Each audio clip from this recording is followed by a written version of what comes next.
Hi everybody, today we'll talk about how to fix or how to solve Forcestop on Instagram.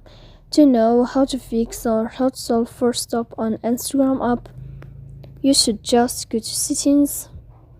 After that you can click on apps, default apps, app settings.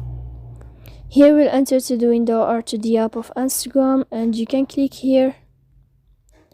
Then this page of app info, you can click on Forcestop and you can click OK. Here we'll enter to the window of storage. Then you can click clear cache. Don't click clear data because that can cause you errors in your app. In the end, you can turn off your phone and you can wait a moment to turn on your phone again to fix that problem. So please don't forget to support us by like and subscribe. See you next time in another video, and thank you for your attention and your watching.